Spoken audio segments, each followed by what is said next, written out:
Bom dia a todos.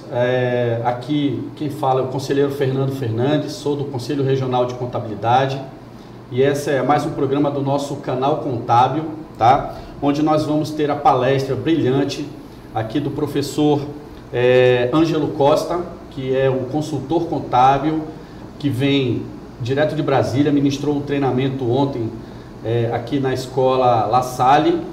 E o Conselho Regional de Contabilidade o convidou para participar de mais uma aula, inclusive é o nosso pioneiro aqui no canal Contábil, através do Centro de Mídias aqui do Amazonas, da SEDUC, que nós já agradecemos de antemão mais uma vez a parceria e esperamos que todos vocês façam uma excelente interação, um treinamento, utilizem bem o conteúdo que vai ser passado. O professor é muito preparado, está aqui para nos brindar com seu conhecimento nesse bate-papo sobre a FDRINF 2019.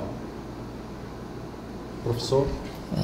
Eu que agradeço o convite mais uma vez, né? É muito bom voltar ao Amazonas, muito bom voltar a Manaus, e é um prazer atender o convite da dona Edna, do Manuel, e sempre que tiver oportunidade eu estarei aqui, né? O governo tem criado várias ferramentas de fiscalização que possibilitam o contribuinte a trazer, de fato, a informação consolidada para que seja detalhada dentro da Receita Federal. E esse tema que foi abordado ontem, a FDRINF, ele não é um tema diferente dos outros. Todos os módulos do SPED acabam trazendo um detalhamento muito maior do que os PGDs criados pela Receita Federal desde a década de 80. 95 começou, de fato, com o programa via internet, mas antes ele tinha uma entrega em disquete ou uma entrega manual através de formulários.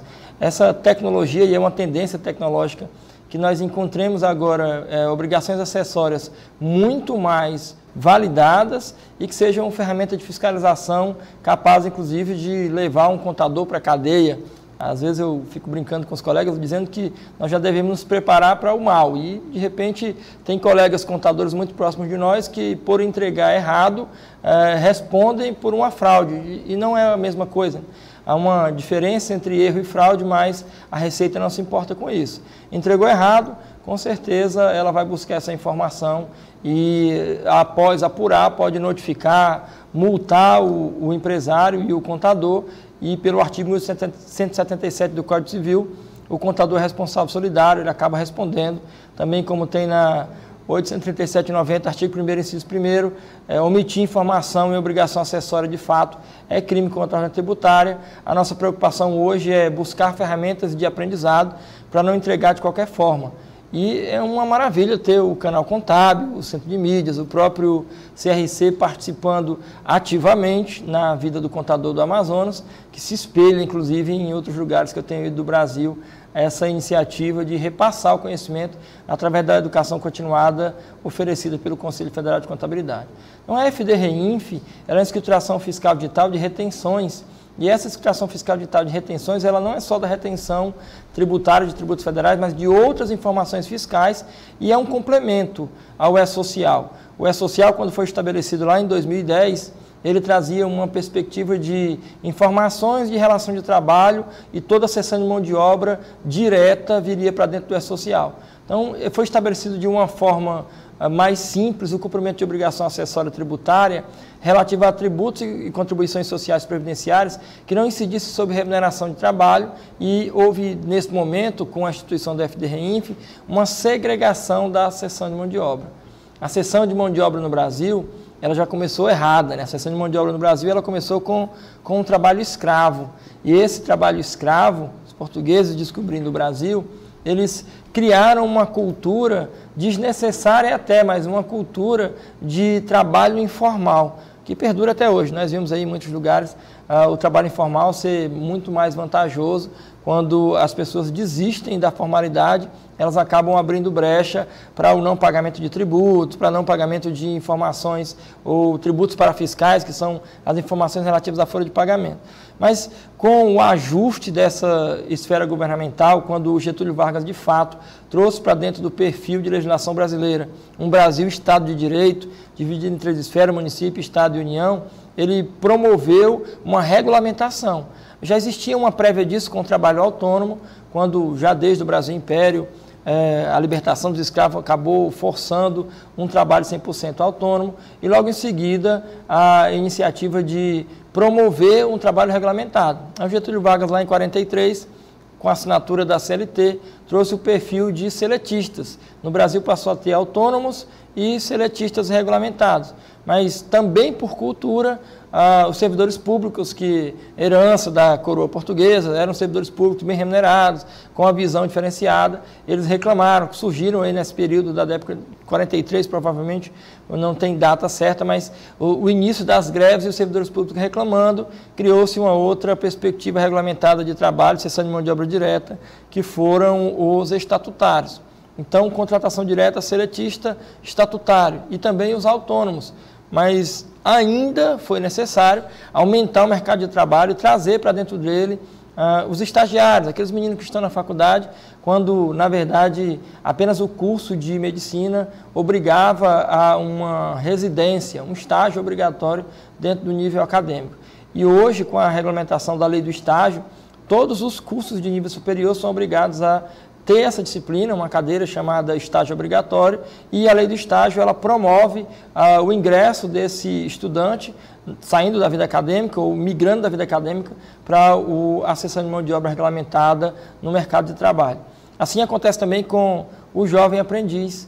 O jovem aprendiz ele acaba sendo regulamentado mais recentemente, mas de uma forma tão importante quanto o estagiário, o seletista e o autônomo e o estatutário.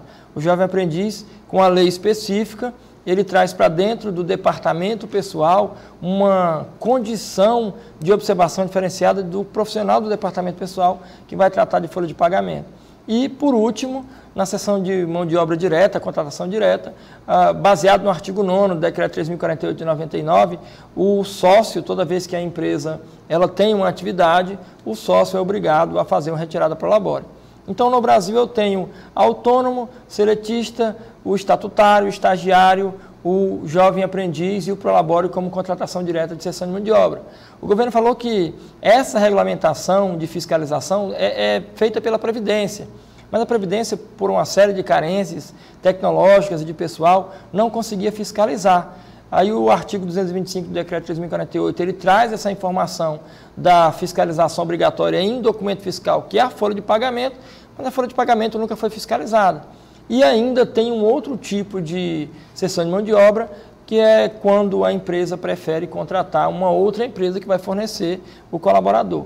Essa contratação é uma contratação indireta, não tem uma relação com a folha de pagamento e obrigatoriamente vem aí pela 8864 lá de 94 a instituição da nota fiscal. No artigo 1º ele vai dizer que toda empresa que presta serviço deve apresentar nota fiscal de serviço.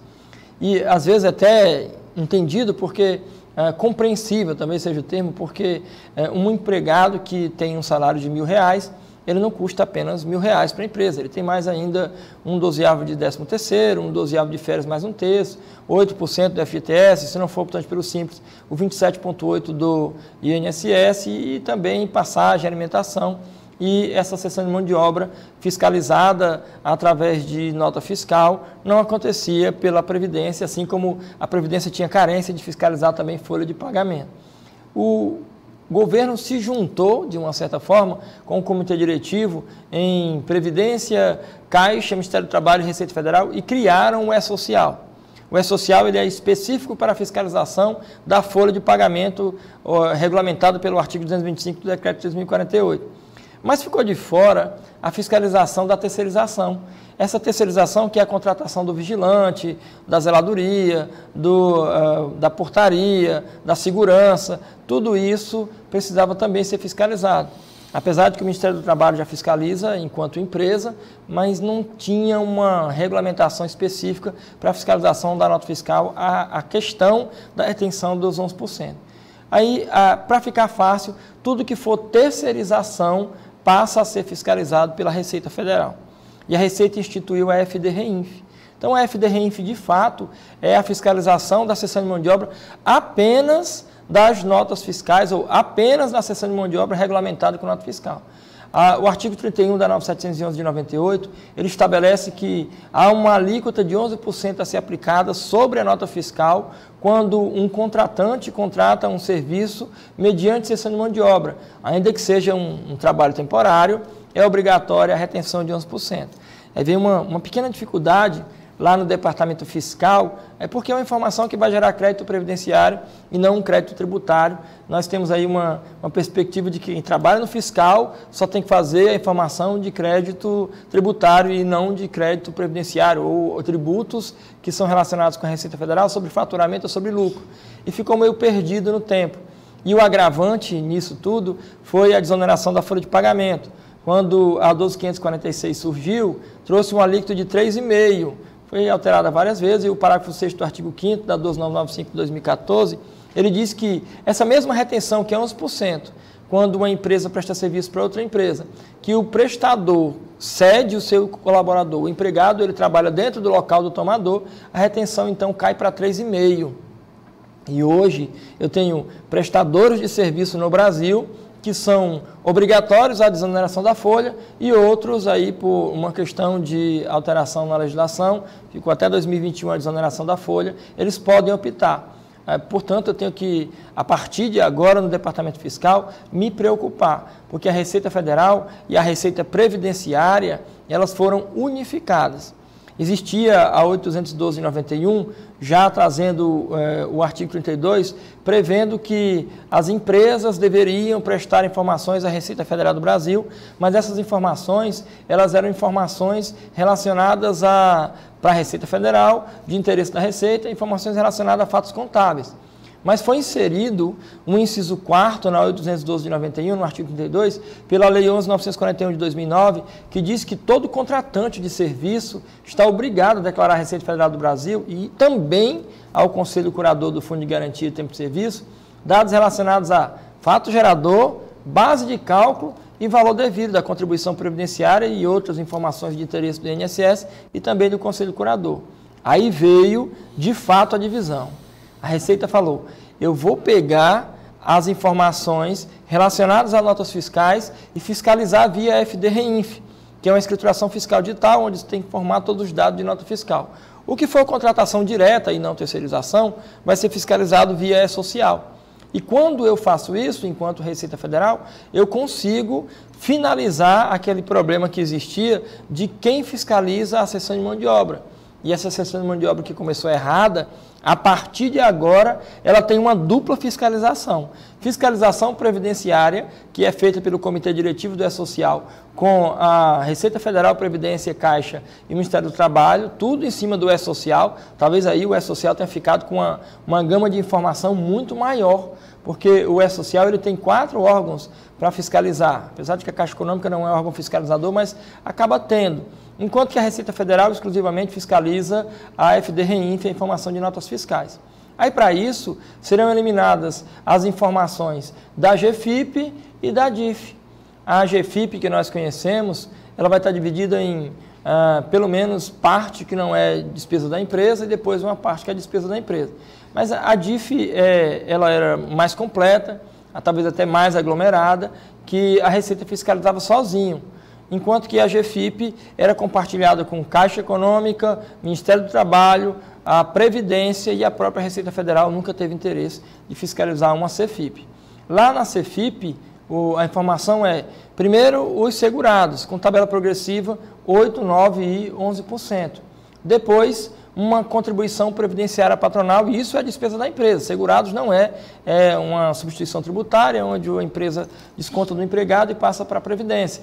Mas a contribuição previdenciária patronal, 20%, essa sim, ela é obrigatória quando a empresa não é optante pelo Simples, mas o RAT, que varia de 1% a 3%, de acordo com o fator previdenciário, e também os terceiros, que é uma alíquota de 5,8%, Sistema S, que recentemente até foi investigado na Operação Lava Jato, eles têm um rateio baseado aí pelo Fundo de Previdência e Assistência Social, e esse Sistema S, ele é talvez a maior das despesas nas empresas, porque os 20%, em alguns momentos, é possível reverter quando tem desoneração de folha. Agora, o salário família e salário maternidade são os únicos créditos gerados por folha de pagamento. E o outro crédito é a retenção dos 11%. Essa retenção de 11% que tinha na GFIP e ela está no E-Social, ou estava no E-Social no Layout 1.0, ela vai sair. O que eu vou ter agora é apenas a informação até o salário família e maternidade e a retenção de 11% ela vai passar para a FD-REINF.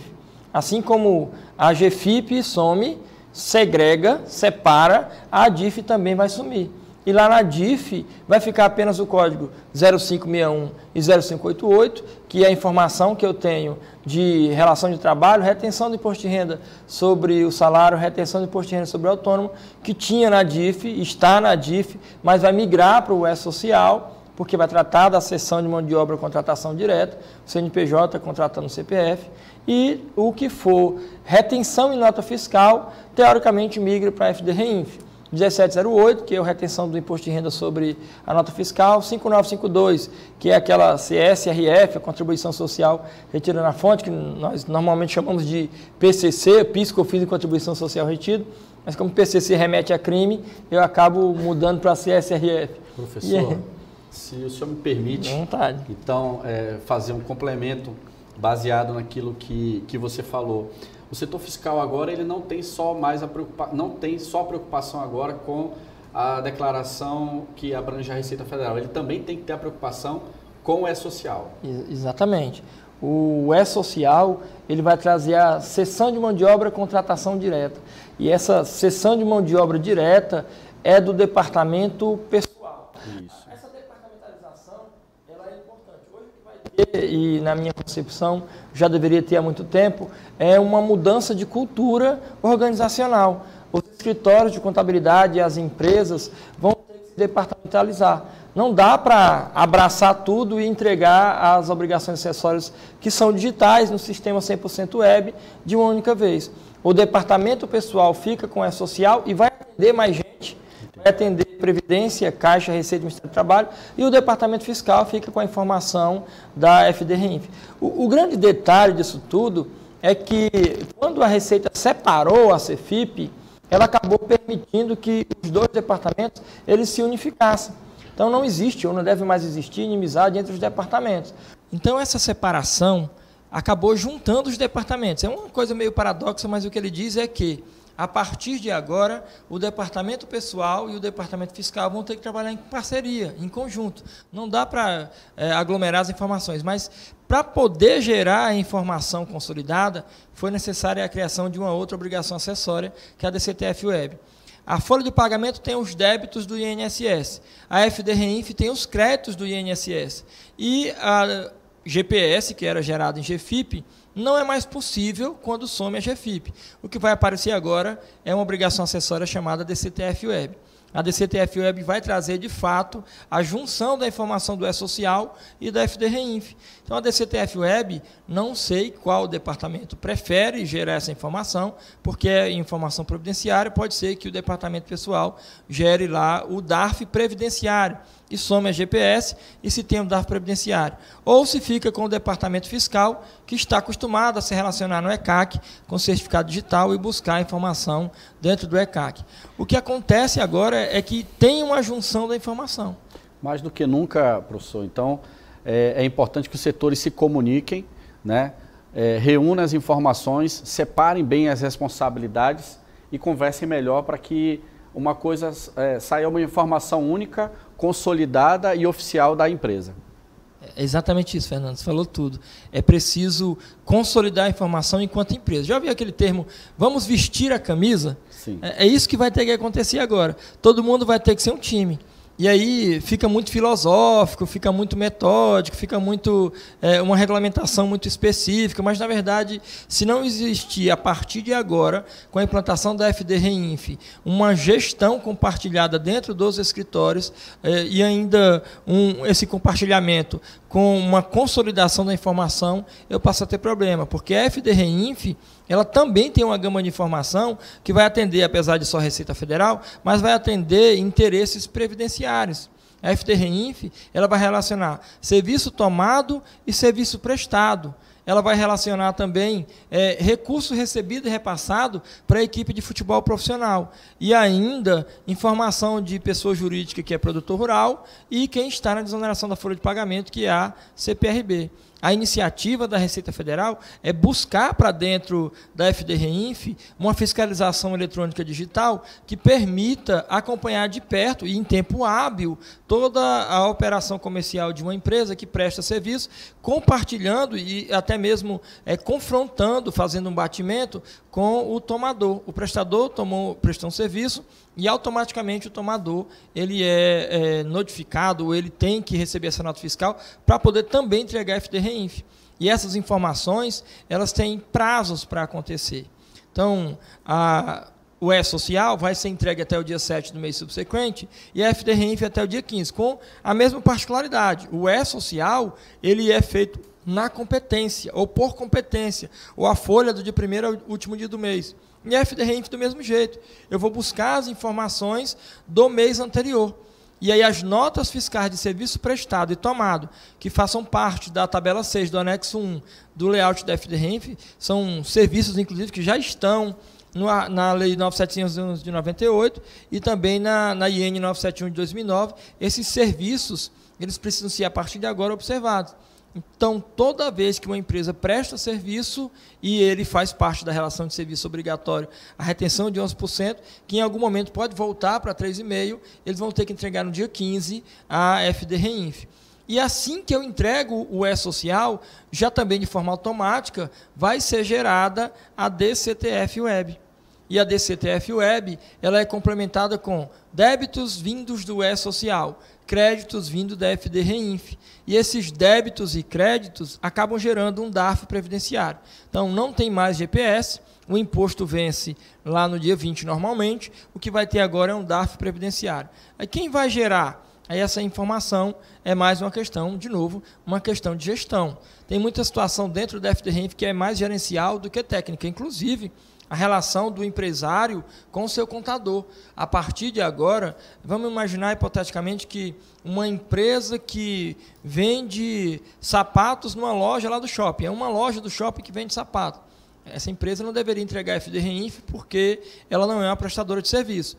Mas em algum momento da vida dela, ela precisa ampliar a loja e contratar uma empresa de construção civil para fazer uma empreitada, subempreitada ou até mesmo só um reparo. Quando ela contrata uma empresa de construção civil, nesse momento ela vira um tomador de serviço. E por causa disso, ela também entrega a FDREINF. Aí o prestador entrega e o tomador entrega quando o serviço é relacionado no serviço obrigatório à cessão de mão de obra com retenção de 11%. Então, a FDREINF, dentro das informações, ela traz muito mais do que a cessão de mão de obra e muito mais do que as informações da nota fiscal especificamente. Ele vai buscar, nessa nova escrituração, uma relação das informações tributárias e previdenciárias. As receitas são conjuntas. Não consigo mais pegar a certidão da Previdência se eu estiver devendo para a Receita Federal. E a mesma coisa, eu não consigo pegar a certidão da Receita se dever para a Previdência. Então, o propósito é fiscalizar de forma conjunta. No primeiro momento, a FDREINF previa que ela deveria ser composta pela informação de retenção de PIS, COFINS, Contribuição Social, Imposto de Renda e o INSS. Ainda na IN 1842, existe essa previsão, inclusive aumentou, na verdade, foi acrescentada a CPRB, a Contribuição Previdenciária sobre Receita Bruta. Mas na atualização do layout 1.4, está pelo menos por enquanto, mas está de forma obrigatória dentro do layout, incompatível com a IN, mas é o que nós devemos seguir o layout. Ele diz que PIS, COFINS, Contribuição Social e Imposto de Renda, que é aqueles 4,65 mais o 1,5 ou de 1,2 a 4,8 das retenções federais, essas daí estão fora, por enquanto, da FDREINF. Ou seja, o que eu vou entregar nesse momento para a FDREINF é apenas a retenção de 11%. Essa retenção de 11%, tanto o prestador quanto o tomador entregam a FDREINF. Aí qual é o problema? O principal problema nosso é relacionamento com o cliente. Se o meu cliente é essa empresa que vende sapato no shopping, optante pelo Simples, eu só faço a folha de pagamento dele e apuro o Simples Nacional. A partir de agora, eu tenho que perguntar para ele, ele deveria me falar, eu tenho que perguntar para ele qual foi o serviço que ele tomou, se ele tomou algum serviço e o tipo de serviço, porque isso influencia na obrigação acessória. Inclusive, ela tem mais informações, a priori ele quer saber de retenção tributária e também retenção previdenciária, mas agora, nesse momento, a retenção previdenciária. Professor, uma pergunta interessante que sempre a gente escuta nesses treinamentos aí do FDRINF, do E-Social, sobre a questão dos 11%, quando é retido do tomador, nós recolhemos um DAF separado, enfim. E agora, na FDRINF, no E-Social, quando se juntam com a DCTF Web, eu gero débito e crédito, certo? E aí gera-se aquela possibilidade de utilizar o valor, inclusive de compensações, com os débitos que tem a empresa para poder só recolher a diferença. Isso procede? Explica um pouco para a gente sobre isso aí. Sim, claro. Agora, tem uma particularidade nessa informação. Ele diz que, nesse primeiro momento, os débitos advindos do E-Social vão também trazer créditos, que é de salário família e maternidade. E os créditos da FDRINF são apenas os créditos de retenção de 11%. Vão gerar DCTF, e na DCTF é possível, sim, que eu insira outros créditos que não vieram do E-Social e da FDRINF. Por exemplo, um salário maternidade que foi gerado e gerou um crédito muito maior do que o esperado. E esse crédito ele não vai vir dentro do E-Social por completo todos os meses. Aí eu vou ter que trazer de fora, mas a particularidade que eu havia falado é que todo crédito que não vier do E-Social ou da FDRINF, ele precisa ser protocolado na Receita Federal com processo administrativo. Perfeito. Aí alguém até me falou assim, eu tenho retenções de 11% de outros períodos que eu não consigo aproveitar, ou estou aproveitando muito lentamente dentro da CEFIP. Como eu vou fazer isso na DCTF Web? A Receita orienta que eu tire cópia das notas fiscais que geraram a retenção, faça uma declaraçãozinha pequena, numa folha de rosto muito pequena, uma lauda só, ou até mesmo, se eu quiser deixar mais formal, traga um perfil aí de informação detalhado, com mais folhas, mas que eu diga qual é a origem do meu crédito. E protocolo isso na Receita Federal, abrindo o processo administrativo. Aí eu vou conseguir acompanhar dentro da minha DCTF Web os créditos gerados na Receita Federal, importando direto da Receita Federal ou inserindo manualmente, mas vinculando o número do processo. Aí vai ser possível. Então, quer dizer, a vida do empresário, que mais particularmente dentro das atividades de prestação de serviço com retenção de 11%, na qual ele era prejudicado, porque muitas vezes a retenção era muito superior ao INSS da folha, agora ele vai poder utilizar de uma forma mais rápida, inclusive com os tributos federais de outra natureza. Exatamente, Fernando. Ele vai dizer exatamente isso. Quando eu tenho um processo administrativo, eu já estou passando para a Receita Federal o reconhecimento do crédito. E ainda que eu diga que a perda de compra demora 5 anos para ser analisada, que é o prazo prescricional, eu também tenho essa possibilidade agora de pelo menos informar de maneira mais objetiva e rápida a retenção dos 11%, que era muito maior. E empresa optante pelo Simples, por exemplo, que tem retenção de 11%, ela tem aí uma eternidade para aproveitar esse crédito. O que vai acontecer agora é que o crédito ele não prescreve, porque vai estar dentro da Receita Federal como um processo aberto. Exato. Então, ainda há uma outra problemática com relação à FDRINF e também a retenção de 11%, que é quando a empresa está na desoneração da folha. O bloco P da FD Contribuições, ele trazia a informação da CPRB. Esse bloco P na FD Contribuições, eu só consigo informar o que tem de débito gerado lá através da contribuição previdenciária sobre a receita bruta desonerada, mas quando uma empresa prestadora de serviço está na desoneração da folha, que deveria ter retenção de 11%, essa retenção vai cair para 3,5%. E alguns tomadores continuam retendo 11%. Nossa. E aí há uma diferença de 7,5% que eu não sabia onde aproveitar. Agora, seguindo essa mesma ótica, eu consigo juntar um processo administrativo através da informação consolidada e um dossiê pequeno, muito simples, protocolar na Receita Federal. Ainda existe um delay que os servidores da Receita Federal não estão ainda todos os servidores preparados para tratar sobre FDRINF com você.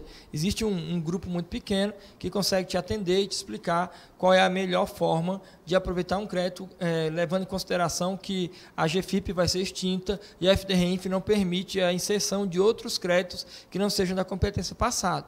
Mas, passado esse primeiro momento, que é o momento de implantação, de transição, a gente vai conseguir fazer isso, inclusive, no próprio ECAC, e o sistema web vai permitir que nós abramos depois, talvez, processo administrativo para conseguir informar esses créditos, que aí eu tendo um dossiê montado, ainda que seja analisado, talvez pela DIORT, a Delegacia Tributária da Receita Federal, haja uma possibilidade de, como você falou, mais rápido o reconhecimento do crédito e minimiza impacto de prejuízo de gente que perdia crédito porque prescreveu ou porque não tem mais folha. Então, não consigo um reembolso, mas consigo um aproveitamento muito mais rápido. Então, o propósito da FDREINF é trazer para dentro da fiscalização da Receita Federal informações muito mais detalhadas de nota fiscal que trata de toda a seção de mão de obra, que é a terceirização. Então, esse é o principal propósito da FDREINF. E ela vai trazer ainda um perfil de detalhamento muito maior do que existia na DIF e na CEFIP. O próprio XML, depois que ele foi implantado enquanto nota fiscal eletrônica, que logo, logo deve chegar para todo mundo, fala logo, logo, mas aqui é Brasil, tem umas dificuldades, né? E não por questão tecnológica, porque nós temos um polo tecnológico muito bom. Outro dia eu estava, e volto de novo para Santa Catarina, e lá em Florianópolis existe um fórum, na verdade um polo tecnológico muito bom, que eles mesmos promovem fóruns para trazer melhorias tecnológicas, não para combater essas fiscalizações da Receita Federal, mas para ajudar contadores, né, o pessoal buscou gente que entende tecnologia para automatizar processos. E esses processos, eles precisam acontecer. Professor, uma coisa interessante que nós presenciamos muito nos congressos de contadores que existem durante o ano, aí Brasil afora, a necessidade do contador se relacionar cada vez mais e cada vez melhor com a tecnologia, né? O que o senhor tem para falar para a gente sobre isso? É uma tendência, né? Não existe outra forma. O contador talvez seja a profissão mais antiga do mundo, pela necessidade de registrar e escriturar as informações patrimoniais, mas que aquela escrituração em papel, e eu comecei a brincar de contabilidade em 93. Eu percebi uma mudança, todo mundo percebeu essa mudança no decorrer dos anos. Passamos agora essa virada de 2010, de 2010 para cá, não para de mudar. E para poder conseguir acompanhar, inclusive a fiscalização é muito mais robusta, qualquer que seja o contador, o profissional da contabilidade, o escritório de contabilidade, ele tem que ter um processo automatizado com ferramentas tecnológicas. Não existe outra forma. Infelizmente, nós que acostumávamos a escriturar no livro, aquele contador à moda antiga, que registrava em livro diário, que registrava o livro de entrada e de saída do ICMS, o livro de apuração, o livro de... Isso tudo some. O que eu vou ter agora é apenas a escrituração digital dentro de uma software house de automação de departamento fiscal e contábil, e também informação de seção de mão de obra em departamento pessoal, tudo já automatizado, mas com uma ferramenta offline que funciona ali com travas de vez em quando. Elas vão ter agora, além de expandir para um momento web, gerar um gatilho para disparar a informação para um ambiente web do E-Social e da FDREINF, como você acabou de mencionar, ser uma ferramenta de gestão, que é talvez a nossa maior dificuldade de encontrar hoje no mercado boas ferramentas de gestão de processo. Eu preciso de uma auditoria das informações antes de disparar para a FDREINF, porque são informações de nota fiscal que vão influenciar diretamente na apuração do tributo e na geração de crédito. Importante informar a todos os nossos telespectadores aí que estão nos acompanhando. O CRC Amazonas, ele promove sempre treinamentos voltados para essa questão do despertar tecnológico.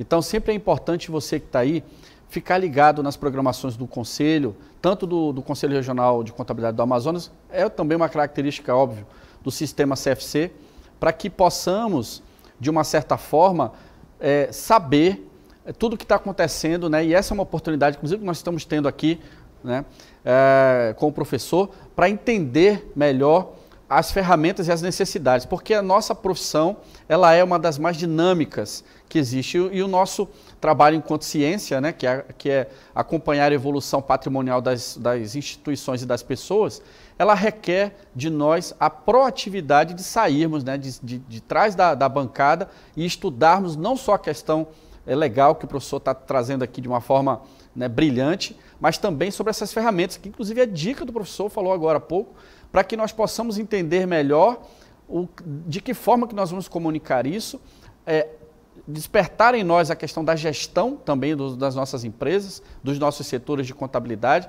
a fim de que consigamos entregar de uma forma positiva, correta, né, a informação para a Receita Federal diante de todo o cenário de fiscalização eletrônica que nós estamos passando aqui. Não é isso mesmo, professor? Exatamente, e é exatamente isso. Requer a proatividade do profissional. Hoje não dá mais para ficar apenas atrás da bancada, usando as suas palavras, inclusive, e esperando que a Receita Federal seja conivente com a nossa inatividade. Eu vou colocar talvez de uma forma mais simples, com a nossa ociosidade. Então eu preciso levantar, correr atrás, buscar a própria educação continuada do Conselho Federal de Contabilidade. Ela estimula isso e eu não paro de falar, tenho uma admiração enorme pelo povo manauara, pela a busca que teve ontem ali no La Salle. Nós tivemos um número de inscritos, acho que eram mais de 100 pessoas, mesmo um número gigantesco de pessoas no auditório do La Salle, talvez até pelo medo de tomar multa, mas até esse medo de tomar multa é a motivação de buscar informação. A FDREINF, ela é hoje o grande boom do momento, porque nós estávamos acostumados a esperar que o profissional do departamento fiscal apurasse o tributo e me dissesse, olha, deu tanto para pagar, pode passar para o cliente. Às vezes eu nem tinha relacionamento com o cliente. Enquanto empresário contábil, o meu relacionamento com o cliente era via funcionário, via colaborador. Esse colaborador hoje, até faço um adendo a isso, esse colaborador hoje do departamento fiscal não pode ser apenas operador, ele tem que ser analista fiscal. Ele tem que saber analisar e entender as retenções que uma nota fiscal sofre e qual é o diploma legal que caracterizou essa retenção. Ele precisa conhecer o portfólio dos seus clientes, ele tem lá uma série de quinais e um cliente só apresenta vários quinais. Não tem problemas que tem clientes que criam o seu próprio quinai. O cara faz atividade que não está dentro do cartão do CNPJ dele e ele tem que levar essa informação agora para o fisco.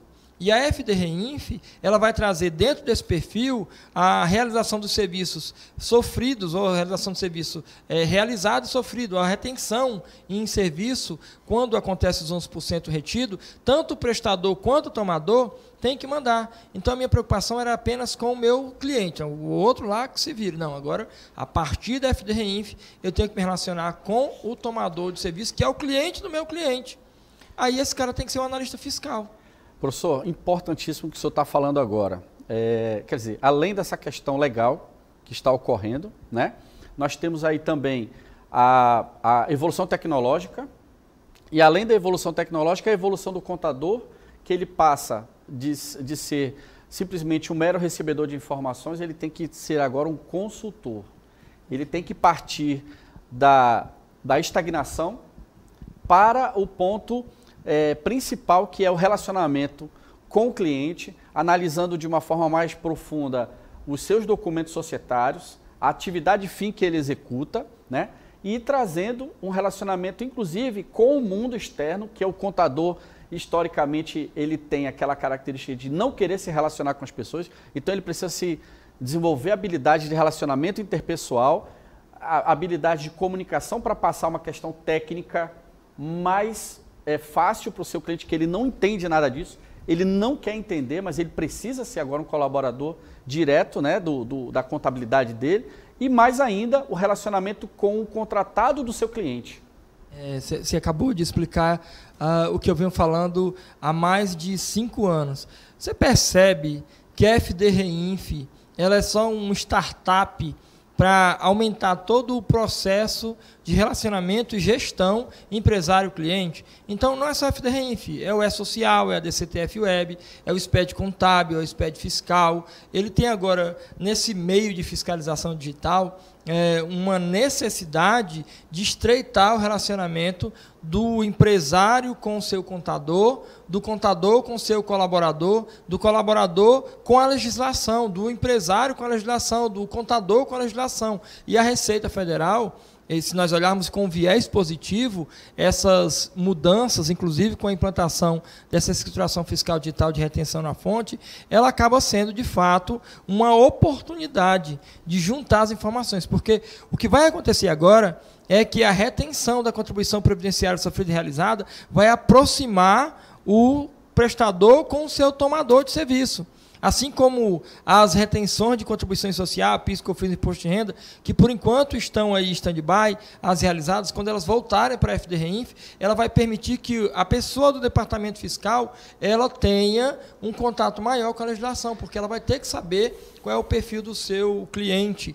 Também recurso repassado e recurso recebido de associação esportiva vai aproximar o contador ou o empresário com clubes de futebol que tem uma retenção diferenciada, que é 5%, e traz para dentro desse perfil agora um grupo, uma oportunidade que vai gerar aí esse grupo, um aumento, inclusive, dele, e também uma possibilidade de melhoria na estrutura intelectual dos colaboradores e do próprio contador.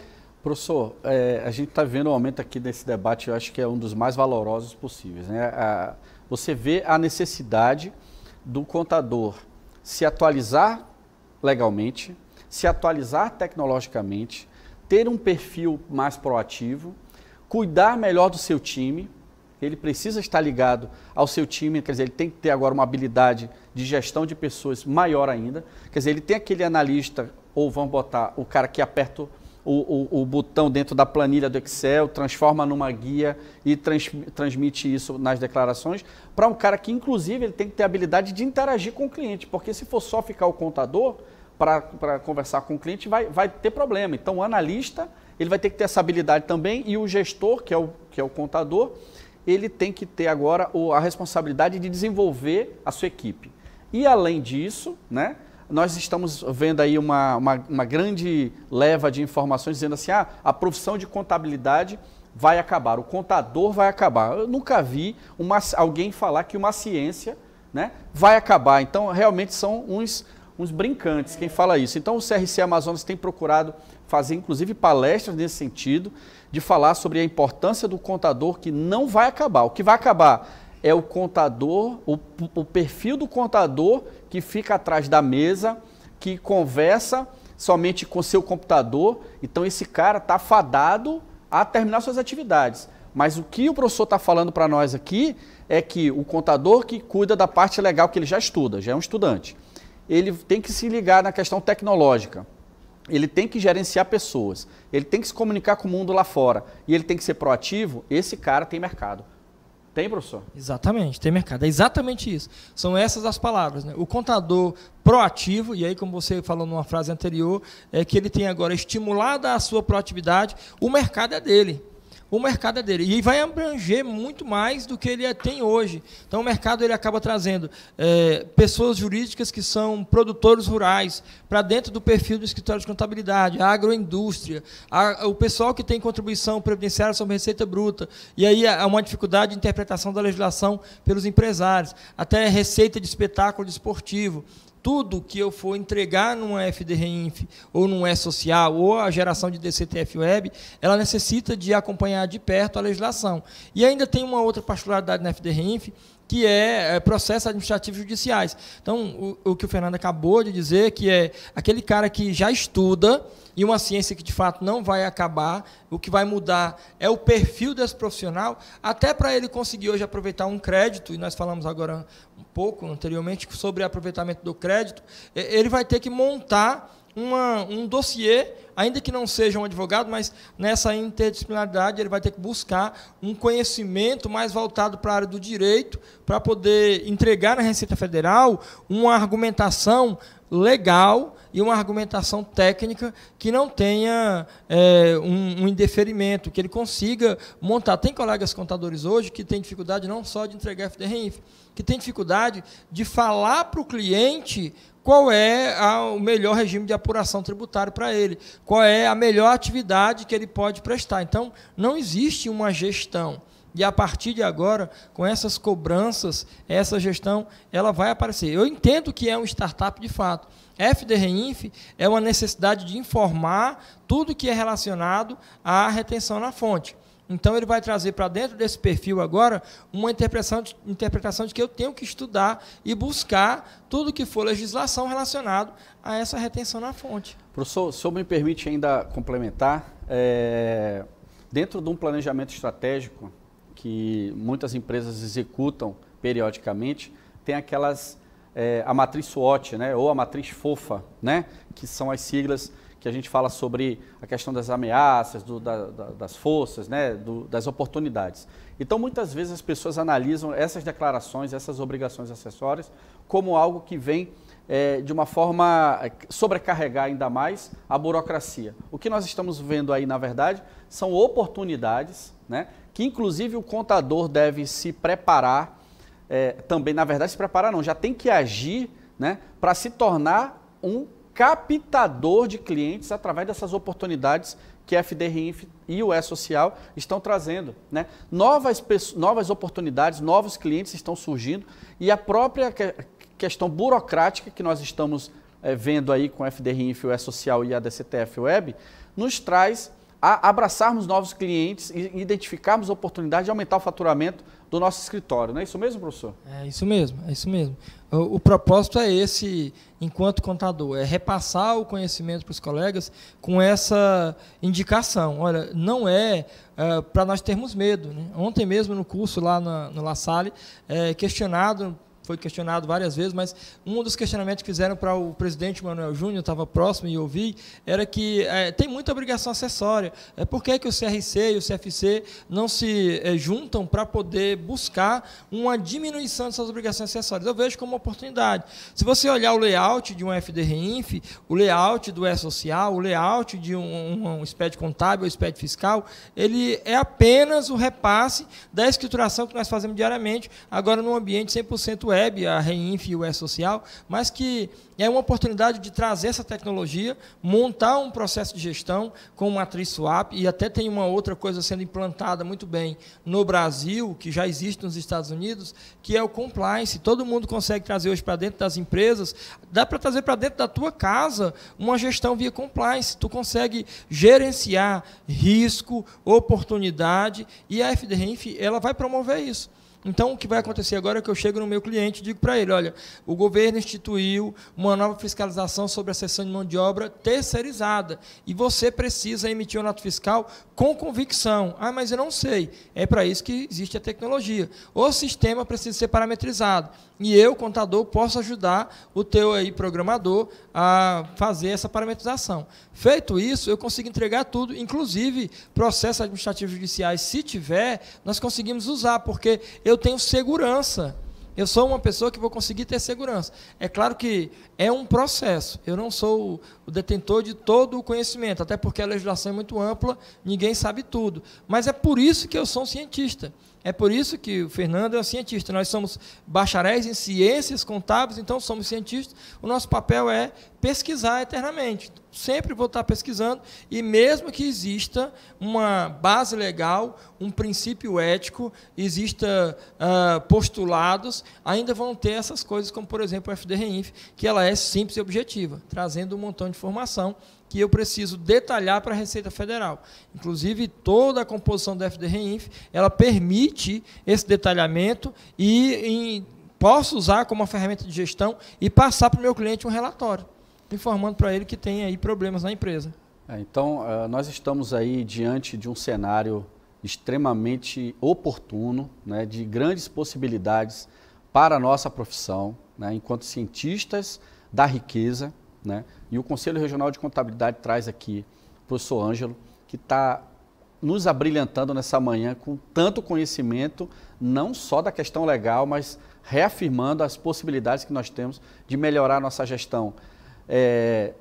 E falou muito bem na questão do compliance, né, que está muito em evidência hoje. As grandes organizações implantaram a gestão através do compliance e as empresas de contabilidade não podem ficar para trás. Nesse sentido, os setores contábeis, as empresas que trabalham com assessoria contábil e precisam estar atentas a essas informações. Sem dúvida nenhuma que é uma oportunidade que nós estamos tendo aqui nessa manhã de termos acesso a tantas informações de caráter legal, de gestão de processos, gestão de pessoas, vendas, oportunidades e principalmente aumento de faturamento para os nossos profissionais de contabilidade, que é o que mais importa hoje, e nós somos responsáveis por controlar, né, as riquezas do nosso país. Então, nossa profissão ela é uma profissão extremamente importante para a geração de negócios e controle social do nosso país. O CRC Amazonas fica muito feliz de termos aqui a oportunidade de ter o professor Ângelo Costa trazendo esses despertares. Então, quando falar em contabilidade acabar, quem vai acabar, na verdade, é o profissional que não quer sair atrás da cadeira, não quer estudar, se preparar e também melhorar a gestão do seu negócio. Não é isso mesmo, professor? Exatamente, né? O propósito da FDRINF é buscar o profissional de contabilidade capacitado. Então, a Receita, não é que é o propósito, mas a Receita Federal ela estimulou uma forma de o profissional se capacitar. Então, o principal objetivo é levar informação detalhada. A informação detalhada na FDRINF, serviço realizado e tomado, a retenção realizada, recurso recebido, recurso repassado, comercialização de produção rural, pessoa jurídica e agroindústria, CPRB, espetáculo esportivo e até mesmo informação dos processos, ela é necessária para a fiscalização da relação de cessão de mão de obra, inclusive dessas outras seções aí de relação de profissionais desportivos, agroindústrias e pessoas jurídicas do agronegócio, acaba tendo uma gama de informações muito maior do que o que de fato nós estamos acostumados. Então, o principal propósito é esse, né? E quando eu sigo com essa informação, eu consigo perceber que, sim, é tudo isso que você falou, Fernando. Nós precisamos agora abrir a mente e criar um nível de profissional diferenciado. Muito bom. Eu também convido aos colegas que estão acompanhando, né, esse treinamento, que interajam com a gente, né? Mandem suas dúvidas, né, questionamentos para o professor Ângelo Costa, né, esclarecimentos, aquilo que vocês queiram fazer relacionado ao tema que nós estamos tendo aqui, do FDRINF, até mesmo da Social ou da CTF Web, que vocês tenham algum tipo de dúvida. A gente está aqui para esclarecer, interajam conosco, tá bom? Para que a gente possa ter esse bate-papo, essa troca de informações aí e de conhecimento com vocês. Pode prosseguir, professor. Perfeito. O que vai acontecer agora na FDRINF é que o prestador e o tomador eles vão entregar as mesmas informações.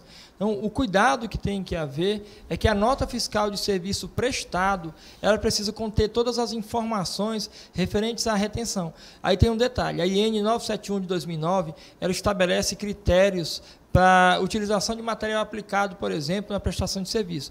O cara que está prestando o serviço, ele tem que dar uma olhada certinho, porque lá diz na IN, ele vai trazer especificamente percentuais para implantação de material dentro de uma prestação de serviço. Então, o cuidado é não jogar 100% de material aplicado, é dar uma olhada lá qual é a base da retenção do imposto de renda, a base da retenção da Previdência Social, os 11%, qual é o valor total da nota, qual é a alíquota de fato que ele está usando, porque se é uma prestadora de serviço que tem desoneração de folha de pagamento, essa retenção cai para 3,5%. E ainda, quando está na desoneração da folha, a CPRB ela acaba sendo passada para a Receita Federal via FDRINF.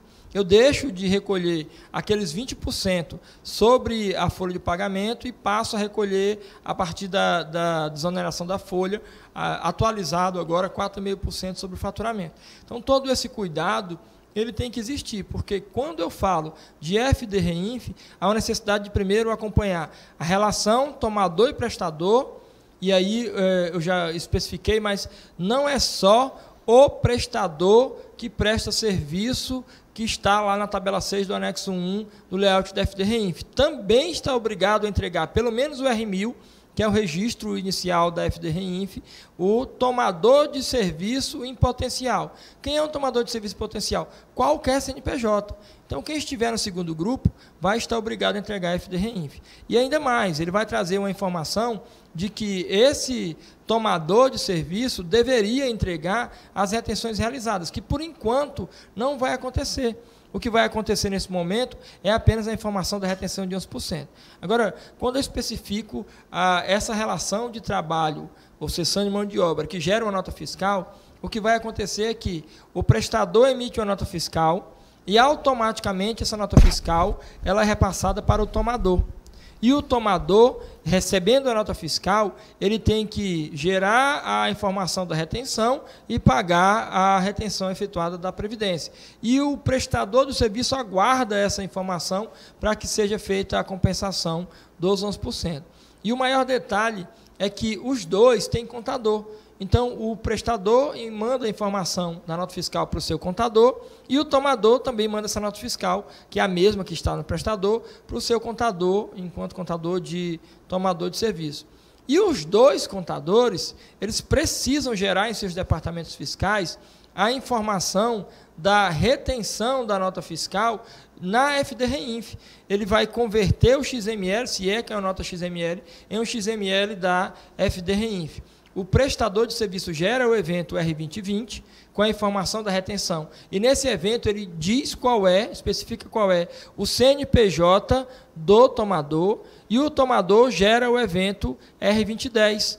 E aí ele tem que especificar qual é o CNPJ do prestador. Os dois acabam entregando a mesma nota fiscal no mesmo ambiente web que é FD-REINF. Essa nota ela é cruzada automaticamente. Olha só, que interessante, né? A gente percebe a importância da comunicação, é uma das coisas que a gente mais bate forte nesse bate-papo aqui que nós estamos fazendo, que é a questão da comunicação do contador com o cliente, e agora entra, inclusive, a possibilidade de você conversar com outro colega que atende, né, o teu prestador de serviço. Então, vamos ficar atentos, né, nessa questão. É uma oportunidade, mais uma vez, que a gente fala de mudar a postura, de atentar, de olhar para dentro da casa, da nossa casa, do escritório, da empresa de contabilidade, para que possamos implementar processos, né, que gerem não só a certeza do número, mas também da forma como está sendo entregue diante dessa nova obrigação que é a FD-REINF.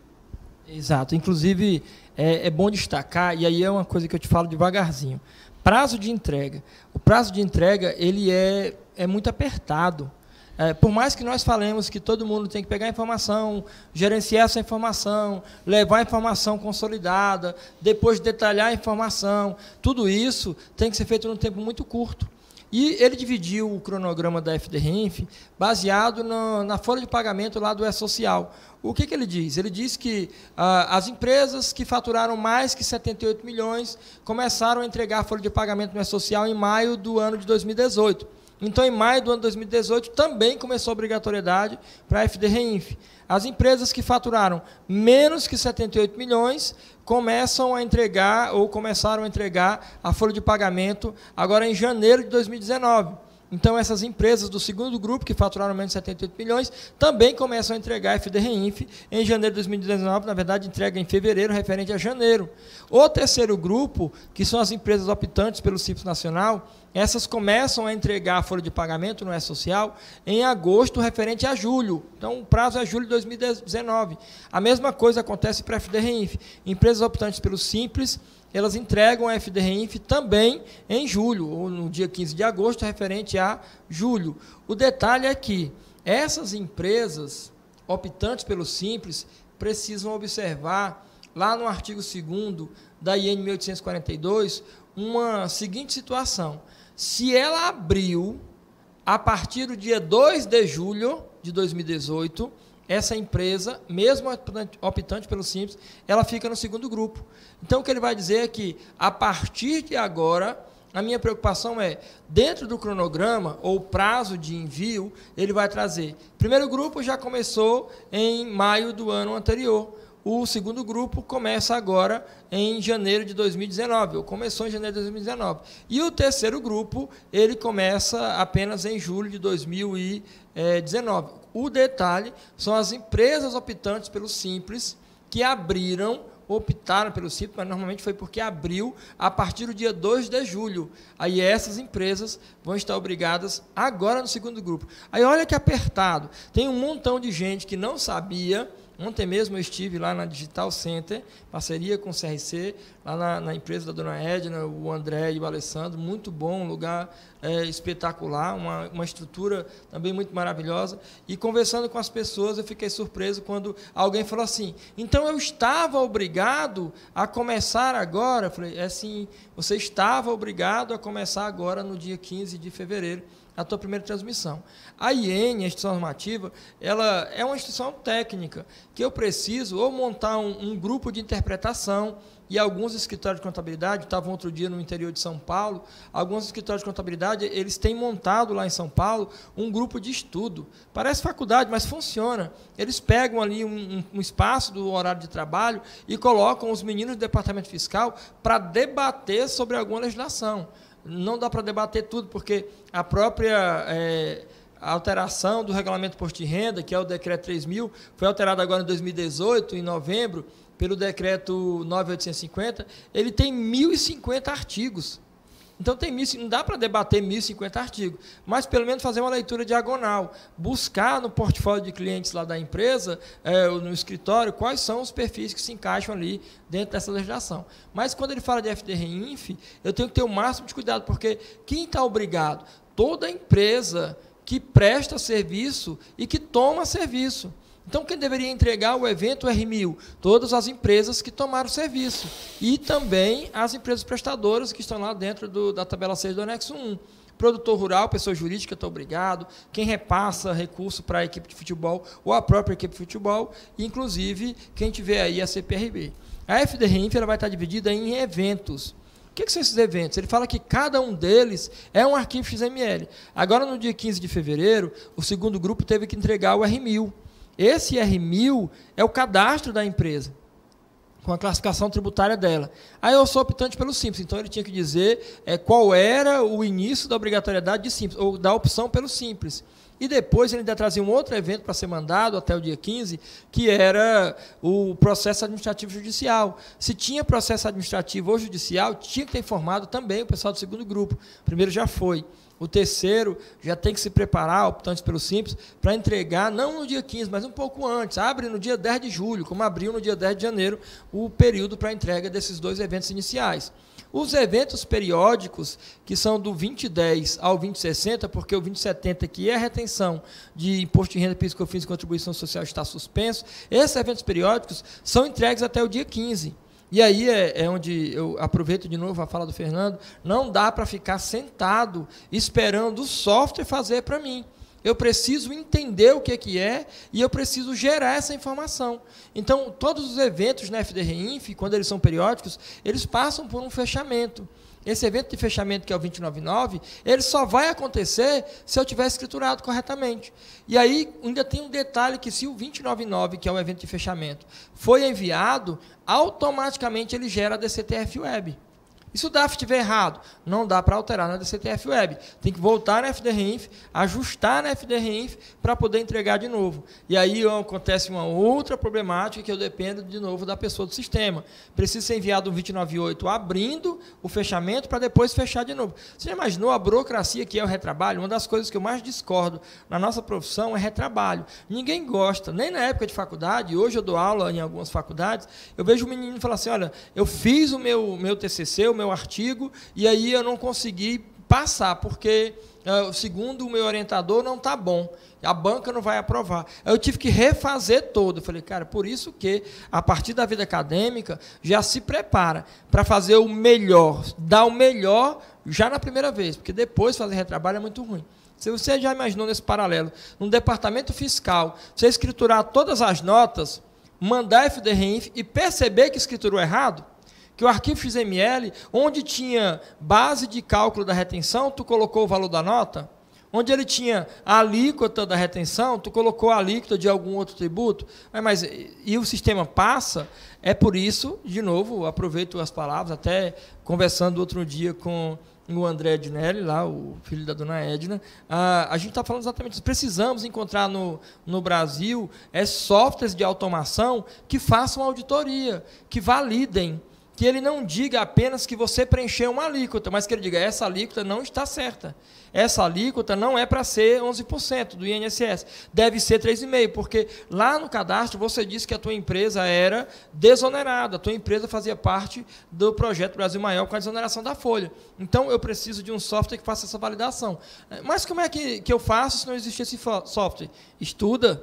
Eu preciso, enquanto contador, me aperfeiçoar, porque os eventos vão acontecer, os eventos eles vão trazer, inclusive, uma possibilidade de retorno. Quando eu mandar o 5001 e o 5011, eu consigo ver tudo que já foi transmitido lá para a FDRINF. É só para buscar, parece com Receita Net BX, lá do SPED Contábil e do SPED Fiscal. E ainda existe 2 eventos não periódicos, que é o 3010 para espetáculo desportivo e o 9000, que é para entrega aí, ou para cancelamento, exclusão de outros eventos. O propósito maior da FDRINF, além de fiscalizar, é acompanhar toda a sessão de mão de obra, é acompanhar toda a relação de trabalho. Mais do que isso, a Receita encontrou uma ferramenta maravilhosa. Ela vai conseguir fazer batimentos.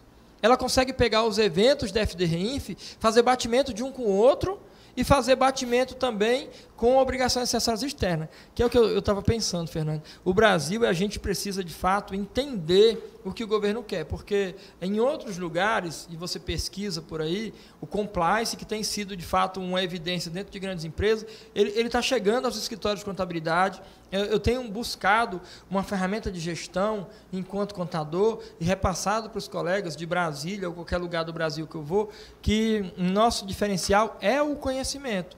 E aí, quando eu entrego uma obrigação acessória dessa, tenho que entender que a Receita vai cruzar isso com outra coisa. Assim como ela cruza o imposto de renda da pessoa física com a DIF, e se tu não declara uma receita que tu teve de uma empresa que tu prestou serviço, que tu trabalhou para ela, e ela entrega na DIF, você cai na malha fina.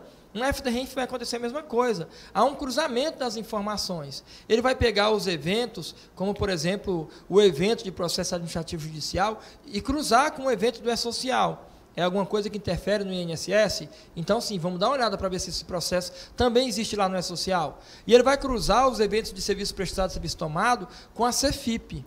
A CEFIP não vai sumir, ela vai ser descontinuada. A última atualização foi a versão 8.4. Até descobri ontem que foi a versão 8.4.1, agora em 2017, depois da 13467, que é a reforma trabalhista, que não reformou muita coisa. Mas ele tem um cruzamento agora do serviço prestado e tomado, que é o que gerou a informação dos 11%, com a CEFIP. Ele vai cruzar, inclusive, o 2060, que é a informação da desoneração da folha, com a FD Contribuições. Mas por que eu faço essas coisas duplicadas? É uma espécie de prova dos 9, de validação. E cruza também o 2070, que ainda não está disponível, até foi retirado, suspenso por enquanto, com retenção de imposto de renda, PIS, COFINS e contribuição social, com DCTF e DIF. Então, esses cruzamentos é que vão fazer acontecer, de fato, o que nós dissemos. Obrigar o contador a se adaptar, obrigar o contador a se atualizar para não cair numa malha. E ainda ele faz batimento da FDRINF com ela mesma. Ele pega lá o 2020 e o 2010, o serviço prestado, serviço tomado, ou serviço tomado e prestado, e cruza com ele mesmo. Ele fala, olha só, o prestador disse que a nota fiscal era de 100 mil e que teve a retenção de 11%. O tomador disse que a nota não era de 100 mil, que a nota só era de 80. Mas isso é possível? Existe um delay na informação, às vezes, porque quando eu emito uma nota fiscal para um tomador, e às vezes, quando é órgão público, ela acaba transitando por dentro de todo o órgão, pelo setor de homologação, de empenho, financeiro, até chegar no departamento fiscal, e a informação acaba sendo desencontrada, porque às vezes passa o documento físico que é a nota, às vezes passa um relatório com a informação. Se não for a própria nota fiscal que chegou lá na ponta, que é no departamento fiscal, o carinha lá do departamento fiscal do órgão público foi escriturar por um relatório, um cadastro, uma ficha, há uma possibilidade de haver um desencontro. Então, essas informações cruzadas, elas vão possibilitar uma fiscalização mais robusta, mas, de novo, com viés positivo, vai possibilitar que nós, contadores e os colegas que trabalham em departamentos, eles possam ter mais conhecimento, estreito relacionamento com o cliente. Aproveitando de novo o que você falou, é uma oportunidade, não uma dificuldade, apesar de que é muita coisa para fazer. Dá para ficar louco? Sim, claro. Se você não tiver cuidado, você acaba estressando. Mas é uma oportunidade. Eu aproveito, inclusive, para citar que muitas empresas de contabilidade estão criando, né, setores de auditoria interna. Né? É importantíssimo que você, que está, né, sendo privilegiado de receber essas informações e esse treinamento aqui do professor Ângelo, perceba a importância de tudo que está sendo falado. A possibilidade de você agregar valor ao serviço que você entrega, implementando um novo setor na tua empresa, não para ir atrás de erros, pelo contrário, a auditoria interna não é para isso, é para validar a tua política de compliance, para melhorar as informações que você entrega e evitar aquilo que o professor falou e que é muito sério e muito importante, que isso inclusive prejudica financeiramente as empresas, que é o retrabalho. Então, é importantíssimo que você atente também para essa questão da auditoria interna, para validar as informações que você entrega para o órgão público, inclusive para melhorar seus processos, né? Porque a auditoria interna não é para ser caça às bruxas, não, mas sim para melhorar seus processos internos, torná-los mais valorosos, inclusive para que você pegue no final do ano ou no final, na renovação do teu contrato, você consiga agregar valor para o teu cliente na entrega do teu serviço. Faz sentido aí, professor? Com certeza, é exatamente isso. Eu até tenho reforçado em todos os lugares essa informação. Nós precisamos auditar os nossos processos, auditar os processos que nós temos com nós mesmos e também com os clientes. Não pode, eu vejo às vezes uma tentativa errada de melhoria de trabalho. Já vi em algumas consultorias, pela minha empresa de consultoria, a pessoa falando assim para mim, olha, aqui eu já proibi o Facebook, proibi o WhatsApp, proibi o YouTube, que é para o trabalho render. Eu falei, tá, mas e o que mais? Não, já proibi tudo. Eu falei, mas como é que vai render? Só vai ter mais tempo? Porque ele vai focar mais agora no trabalho, mas assim, você está preparando esse colaborador através de uma não conformidade, não que você seja um agente de qualidade, não que eu precise estar aí vinculado a uma certificação do ISO 9000 ou do MPSBR, mas esse compliance, de fato, dentro das empresas, dos escritórios principalmente, ele vai permitir que a FDREINF ela evite multas. O que é a FDREINF? A FDREINF é a fiscalização da seção de mão de obra terceirizada. Quando eu presto serviço e quando eu tomo serviço, que esteja obrigado lá, a relação de serviço elencado na tabela 6 do anexo 1, está obrigado. Agora, além disso, há um cruzamento dessas informações com a própria FDREINF e com o que está fora da FDREINF. E quem está obrigado à FDREINF? Qual é o CNPJ obrigado à FDREINF? Todos. Então, todos qual? Todos. O MEI é um CNPJ, ele está obrigado? Está. Todo mundo vai ter que entregar FDREINF. Tá, mas o MEI, o cara que é o Simples Nacional, o empresário individual, esses daí são tão pequenininhos que eles não têm serviço prestado tomado, mas estão obrigados a entregar o R1000, e aí ele vai dizer que o MEI, o produtor rural, o Simples Nacional, vão entregar lá em julho. Agora, o pessoal do segundo grupo, que são empresas que faturaram menos de 78 milhões, já começou agora. Alguém me pergunta assim, e um condomínio? Porque condomínio, eu não quero nem ter contador no condomínio, porque eu tenho ali o pessoal da administração do condomínio. Então, vai ter que entregar também. Porque o condomínio, normalmente, ele contrata o porteiro, o zelador de uma empresa terceirizada. Então, todo mundo que tem CNPJ vai entregar. Como é que eu vou fazer isso? É por isso que não vai sumir a figura do contador. O contador precisa passar essa orientação. E tem multas absurdas. As multas, mas como você pode falar isso? É porque as multas, de fato, são absurdas. As multas trazidas pela 1842, essa IN, ela especifica uma multa maior do que a Lei 12766. A 12766 de 2012, quando ela trouxe multas, ela dizia que as multas eram só de R$500. Só que as multas trazidas pela IN, ela tem 2% no mês calendário, ou a fração desse mês calendário, incidente sobre o montante dos tributos informados na FDREINF. E ele fala que ainda que eles tenham sido pagos. Então, se eu não entregar a informação, ainda que o tributo tenha sido pago, eu pago. Não entendi muito bem, mas ele diz assim, olha, se eu tenho R$100 mil de retenção na fonte, eu vou pagar 2% sobre isso. Tá, mas se não é isso tudo, se a retenção na fonte me gera aí 2% sobre ele, vai me dar apenas R$35. Existe uma multa mínima. A multa mínima, quando eu não entrego no prazo, é de R$200 para uma empresa sem movimento, e se ela não tiver movimento, tem que entregar no dia 15, eu deveria ter entregue no dia 15 agora, e entrega no dia 15 de janeiro do ano seguinte. E todo dia 15 de janeiro fica entregando o evento de fechamento 29,9. A multa mínima é R$200 por não entregar no prazo. E ainda R$500 se tiver movimento, ainda que os 2% seja menor que R$500, tem uma multa mínima de 500. Tem um limite que é 20% lá da operação, mas se você olhar na 1266, a 12766, na verdade, 2012, ele dizia lá que o limite de uma multa é de 5 milhões. Então, a própria lei lá de 2014, que trouxe a SF e instituiu, inclusive, as multas para obrigações acessórias, baseada naquela medida provisória lá de 2001, ela traz multas naquele período limitadas a 5 milhões. Então, as multas, elas têm, assim, um perfil, não entregou no prazo, é multa de 2%. Multa mínima, sem movimento, R$200, com movimento, R$500, limitado a 20. E ainda uma outra multa por entregar com informação omitida ou inexata, que é um problema. É claro que a Receita, sempre que traz a instituição normativa, ela traz uns atenuadas, né? Uma atenuada dessa é a redução. Então, ele diz que tem redução em 50% quando a empresa declara antes de um ato de ofício. Isso é normal, nós já estamos acostumados a fazer isso. Se tomou multa, paga antes do ato de ofício, que aí daí reduz em 50%.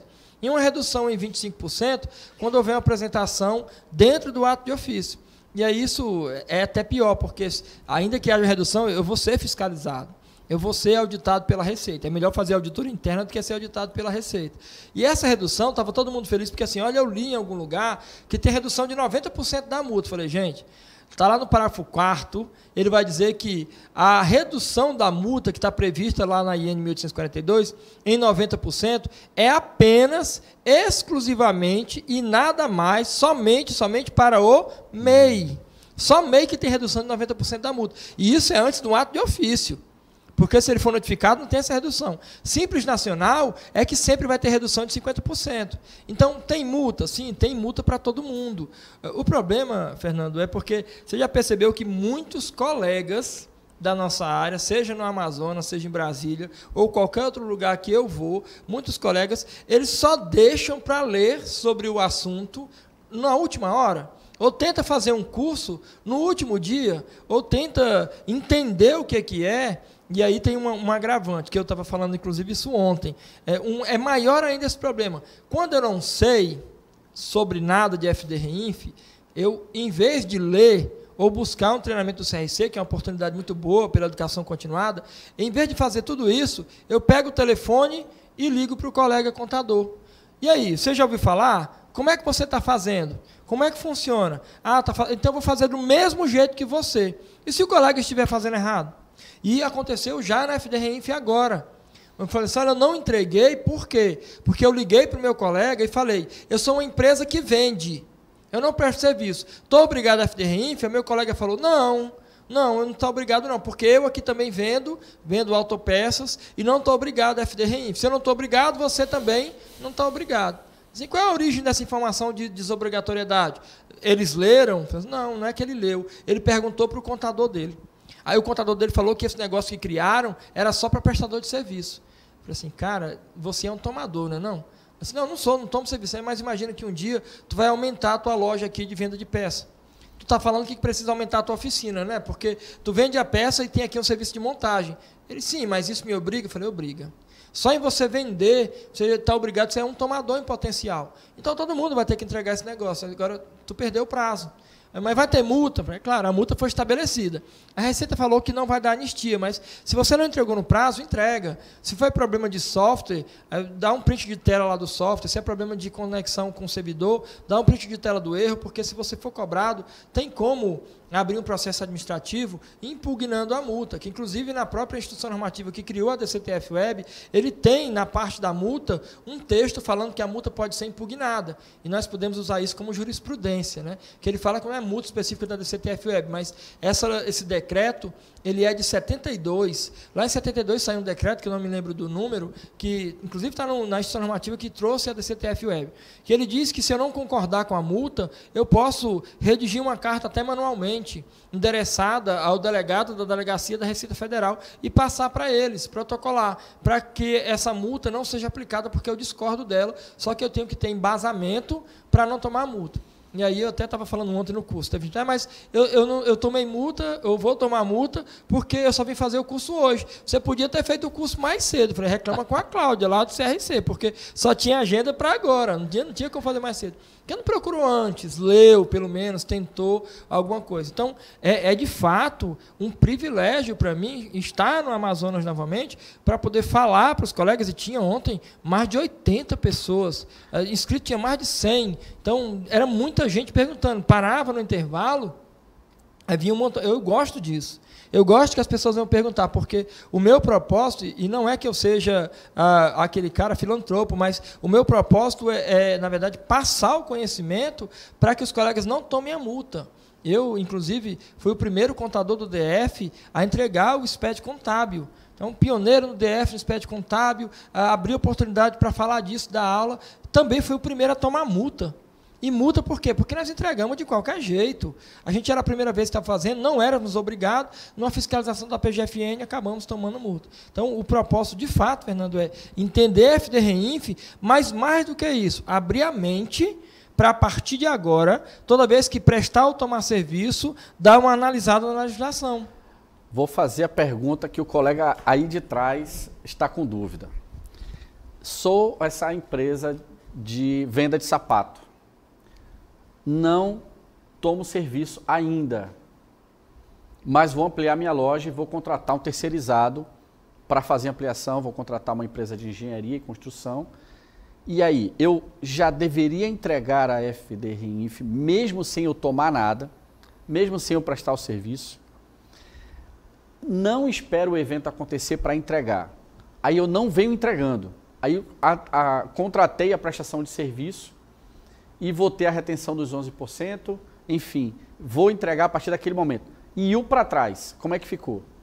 Se ele faturou menos que 78 milhões, obrigatoriamente deveria entregar o R1000, que é o cadastro da empresa, agora no mês de fevereiro até o dia 15. Começou dia 10 de janeiro, foi até o dia 15. Se ele não entregou isso, aí chegou lá o momento que tomou o serviço, ele vai ter que entregar essa informação, não dá para entregar ela retroativa, vai ter que ser naquele momento, ele está sujeito à multa. Agora, nesse momento, qualquer tomador, mas quem é que é tomador? Todo mundo pode ser um tomador em potencial. Então, qualquer empresa, qualquer CNPJ que faturou menos de 78 milhões, deveria entregar o R1000 e também o evento sem movimento, que é o 299. Perfeito. Então, vamos lá, vamos alertar o colega aí. A empresa é do comércio, ou comércio de uma forma em geral, não presta serviço e não toma serviço comumente. Tem que entregar o evento de cadastro, que é o R1000, e todo mês de janeiro tem que entregar a declaração sem movimento, para não pegar multa. Exatamente. Quando ocorrer um evento de tomada de serviço, prestação de serviço com mão de obra, aí faz o evento com movimento, perfeito? Exatamente isso. Show de bola. Exatamente isso. Não é difícil de entender a FDREINF, ela é bem simples. O nosso maior problema, de fato, vai ser gerenciamento. Sim. O que pode acontecer, e até acho que vai acontecer, esse meu cliente, que é o cara que tem o comércio, quando ele toma o serviço para ampliar a loja dele, ele não me fala. Porque ele diz, não, eu te passo os dados da folha do meu funcionário para você gerar a folha. O ponto, talvez, e as horas extras que ele fez. E eu te passo também as notas fiscais das vendas que eu fiz. Nota fiscal de serviço que eu tomei, eu não te passo. É aí o problema. Sim. Eu preciso, a partir de agora, estreitar esse relacionamento com esse cliente. Dentro, então, dos processos internos das empresas de contabilidade, tem que ter uma atenção agora ultra mega power sobre as prestações de serviço, mesmo que o camarada seja do comércio, quer dizer, principalmente, né? Quem for de serviço é obrigatório, mas quem é do comércio tem que estar atento a isso. E a questão de levar multa, que o professor Ângelo falou, ele vem despertar para todos nós a necessidade de um controle gerencial de datas, de um controle gerencial de pessoas, das obrigações, auditoria interna, tecnologia. Você que tem um software que está desatualizado, o momento, inclusive, já passou, porque era para você encerrar até dezembro e começar em janeiro. E agora você vai ter um pouco de trabalho adicional, mas precisa atualizar o teu software, precisa se atualizar em processos, em pessoas, gestão interna, vendas, identificar oportunidades, encher o bolso de ganhar dinheiro utilizando essas oportunidades que a FDRinf, a Social e a DCTF Web estão trazendo aí para agora, para a nossa gestão. Lembrando que nós temos os colegas aí de Manacapuru, Maués e Borba que estão assistindo a nossa transmissão e concito vocês a fazerem perguntas. O professor aqui, como ele bem falou, gosta de ensinar, está aqui colaborando conosco, né? Então, utilize esse canal, nós vamos ter o maior prazer em responder a tua pergunta, a tua dúvida, mas eu vou falar para vocês, eu não sei se vai ter dúvida não, que o professor é fera, está tirando todas as dúvidas aí, todos os pontos estão sendo batidos. É bom, eu me sinto privilegiado. Mas essa é a ideia, é que nós, contadores, nós conseguimos nos unir, e esse é o propósito, né, nos unir, e conseguimos, nesses últimos anos, aumentar a credibilidade da classe através de conhecimento. E não tem como eu crescer profissionalmente se não for conhecimento. E nós batemos nessa tecla agorinha que nós somos pessoas que dependem do conhecimento para poder desenvolver nossa atividade. Nós vendemos, na verdade, uma atividade intelectual. Eu não vendo preenchimento. Nós não somos a pessoa contratada para digitar dados. Na verdade, eu preciso, com certeza, absorver conhecimento. Apesar de ser uma diversidade gigantesca de legislação, eu preciso absorver esse conhecimento para repassar para o meu cliente de forma filtrada. Você já percebeu que quando eu tenho um cliente, ou quando o cliente vem na mesa do contador, ou senta do lado lá do colega do departamento fiscal, ele não pergunta como que chegou naquele imposto, ele só quer saber assim, quanto que eu tenho que pagar? Mas você tem que pagar esse valor porque houve aqui uma dedução da retenção que você sofreu. Não tem como tirar isso. Eu já ouvi absurdos de clientes dizerem que não queria retenção. Se você emitir a nota sem a retenção, para mim é melhor. Falei, por quê? Fluxo de caixa. Eu recebo do meu tomador de serviço o valor bruto. E aí depois eu pago o imposto. Eu falei, mas a retenção é a substituição tributária. Ele é obrigado a reter de você. Ele é obrigado a fazer o pagamento. Eu não posso emitir a nota sem retenção. E se você emitir a nota para mim sem retenção, o que pode acontecer? Primeiro, vai ser um crime contra a ordem tributária. Nós estamos infringindo um documento fiscal. E o artigo 1º, inciso 1º da 137/90, ele fala que crime contra a ordem tributária é o simples fato de omitir informação ou apresentar a declaração incorreta ou emitir o documento fiscal de forma incorreta. E aí, o contador responsável solidário, e essa responsabilidade solidária, eu quero carregar até o momento que eu vejo que o cliente, o empresário, ele é um cara de boa índole. Mas você prefere perder o cliente? Ouvi uma coisa ontem da dona Edna que eu vou levar para o Brasil todo. Eu ouvi ela dizer, eu prefiro perder o cliente do que perder o meu registro. Porque com o meu registro eu consigo novos clientes. Agora, sem registro, eu não consigo nem viver profissionalmente. É exatamente isso. Uma coisa importante também, a questão da oportunidade. Mais uma oportunidade, na verdade, essa palestra, esse bate-papo aqui não é de FDRinf. Para mim, é uma aula de oportunidades que o professor está trazendo para nós. E verifiquem, quando o empresário chega na mesa do nosso analista ou na nossa mesa para falar quanto é que vou pagar de imposto, olha a oportunidade boa aí. A gente está vindo aqui, na verdade, alertar que há uma possibilidade de você prestar um serviço, inclusive de consultoria financeira, para que ele se planeje através de um fluxo de caixa, saiba fazer um preço de vendas. Isso nós já temos esse conhecimento, professor. Então, se você observar que o teu cliente está com essa postura, na verdade, o que está acontecendo? Surgindo uma oportunidade para você. Então, nós estamos tratando de FDRinf de forma até coadjuvante. O principal aqui, no meu ver, são as oportunidades que estão surgindo e que nós, como contadores, precisamos fazer com que o nosso empresário, o nosso cliente, ele tenha a possibilidade de se desenvolver como empresário, porque não é só um vendedor de sapatos, o empresário vendedor de sapatos. O interesse dele não deve ser, pode ser o interesse inicial de vender o melhor produto, de um preço mais baixo, de uma forma, né, que atenda a questão da concorrência, mas ele precisa saber fazer um bom preço de venda, analisar a questão do fluxo de caixa, que as análises financeiras baseadas no fluxo de caixa, ou elas levam uma empresa à derrocada, ou elas salvam as empresas. Até para a questão de investimento, o fluxo de caixa, ele é importantíssimo para essas análises. E agora surge essa nova oportunidade que o professor traz para nós, a importância de você visualizar isso e de repente explorar mais um nicho de mercado dentro do teu escritório de contabilidade. É exatamente isso. Esse é o propósito. A FD Reinf é uma oportunidade de controlar o serviço tomado e o serviço prestado, porque todo mundo vai ter que ter essa informação. Então nós temos aí essa oportunidade de fato. O que a gente gostaria, na verdade, é de começar as nossas conclusões, e aí eu peço para o professor, nós temos ainda alguns minutos, se pudesse destacar os pontos mais importantes, em rápidas palavras, sobre o FD Reinf 2019, as oportunidades, enfim, aquilo que a gente tratou aqui, para que possamos esclarecer para o nosso telespectador, os nossos parceiros que estão assistindo, tá bom? E aí a gente dá seguimento já para a conclusão desse bate-papo maravilhoso.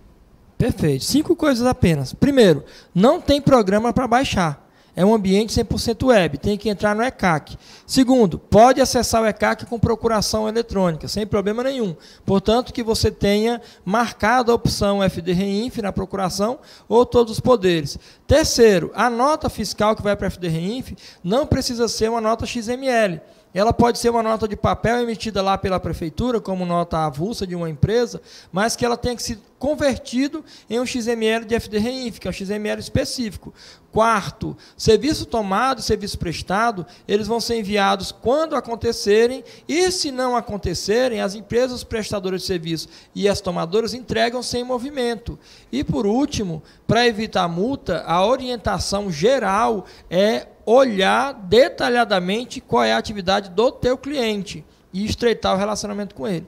Então, se eu tenho 5 informações muito simples que eu vou mandar na FD Reinf e o prazo para a entrega é dia 15, já começou, não dá para fazer muita coisa, né? O que tem agora, eu perdi o prazo dia 15, manda fora do prazo e espera que não seja multado pela Receita Federal. Bom, obrigado, professor Ângelo.